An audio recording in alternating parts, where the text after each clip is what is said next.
Món này tuyệt vời các bạn.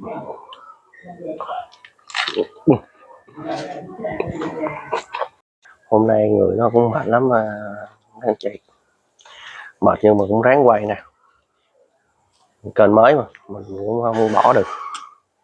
Bữa nay em sẽ ra một cái món mới, đó là chả cá chiên, chả cá ái bánh tráng chiên. Hiện tại cái món, không biết cái món này làm thử ăn có ngon không. Thấy trên mạng cái chị em làm ăn nó, cái món này là đầu tiên em làm luôn á mấy anh chị.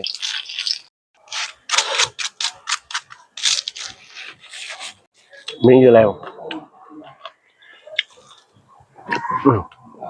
miếng hành, hành mình phải ăn hành này đó các bạn, miếng xoài, miếng chả cá.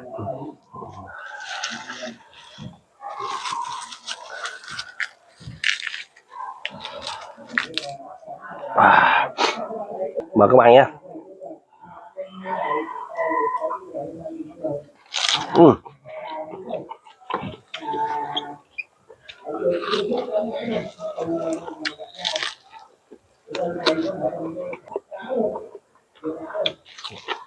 Mình ăn cái nào cũng có cay các bạn, mình ăn không có cay mình ăn không được, đúng không? Dài dài